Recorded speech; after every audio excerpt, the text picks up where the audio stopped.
kunda Xudo keling hojnada demaydi. Keling qoraka demaydi. Keling taqsir demaydi. Demaydi Xudo ke bandam. Men imom edim desam, "Ya ke" deydi, amalni ber deydi.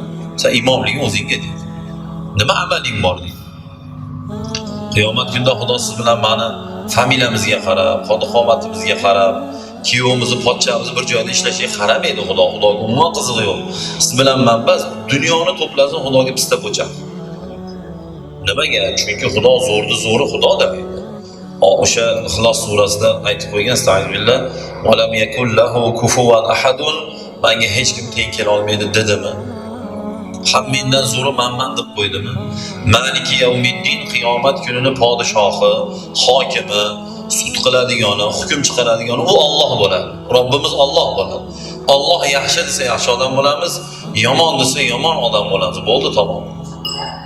Lekin Alloh siz bilan menga o'sha nafsoniy yaxshi, nafsoniy yomon demaydi. Bugun to'yimizga kelmagan odam biz uchun yomon odam. Qarz so'rasak bermagan odam biz uchun yomon odam. Salom bersak salom bermasa biz uchun yomon odam. Yo'q. Alloh haqiqiy yaxshini yaxshi deydi, haqiqiy yomonni yomon deydi. Chunki Rasululloh alayhisolom aytganlar, qiyomat kunida Alloh sizlarni qalblaringga qarab turib, amallaringga baho beradi deganlar. Bugun birinchi safda mehrobda oldida doni gulga keltirib namoz o'qiyapmiz. Lekin nimaga o'qiyotganligimizni Alloh biladi. Balkim riyo uchundir. Balkim ikkinchi safda o'tirgani go'rdiz, kibrimiz qo'ymayotgandir balkim. Birinchi safga Xudo uchun, Rasululloh alayhisolom birinchi safda savob ko'p deganliklar uchun o'tmayotgandirmiz. Buni Xudo biladi o'zi bu narsa.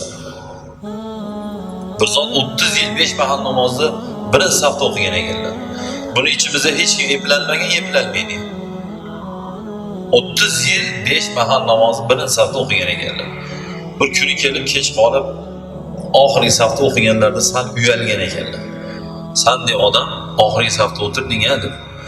Shunda namoz tugagandan keyin Allohga yig'lab, "Ey Alloh, 30 yilga 5 mahal birinchi safda o'qiganim sen uchun bo'lmagan ekan.